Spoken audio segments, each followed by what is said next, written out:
I remember as a child being overwhelmingly terrified of it.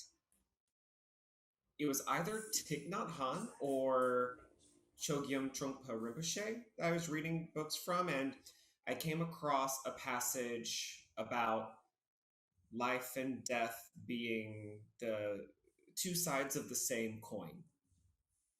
Nobody views this subject in the same way. Everybody has very individual perceptions and attitudes towards death slash the afterlife slash whatever happens next.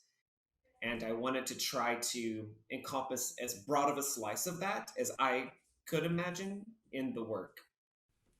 And it lent itself to this really interesting idea in my mind of what I can use to create and dance imagery with this piece of fabric.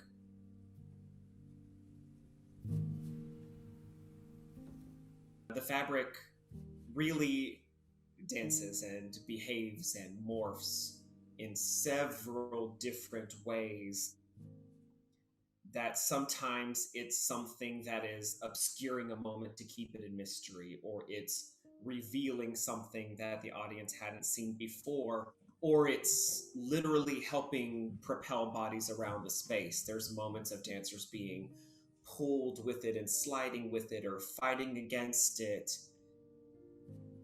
And I think the way that it started to resonate with me through the process is that depending on what it's doing in the moment and how the dancers are either interacting with it or reacting to it, it kind of came to see different people's views on death.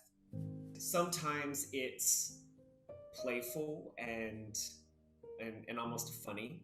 Sometimes it's very frightening and very kind of domineering, and sometimes it's very lonely or very sad. And I think all those moments show up in and out of the entire work. That first image that you're confronted with, I refer to it as the wall that is built with the fabric. That was one of the first images that kind of popped into my mind, of thinking about a border that we very rarely get to see past.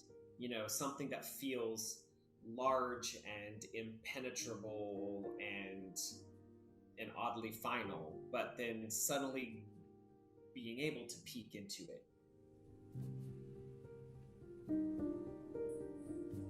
I refer to that moment as the elephant.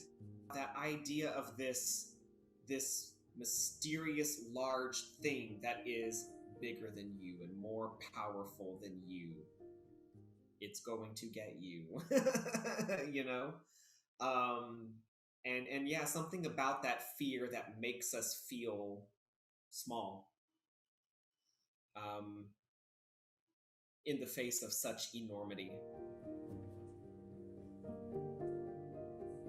To see a body wrapped up in this idea of an existence that will eventually unravel. It will fall apart. It will go away. It moves you and changes you, whether you like it or not. In a way, I would like to think that once the moment passes, the thing, whatever you think it is, doesn't seem to be as big. It doesn't seem to be as threatening as you thought it might have been.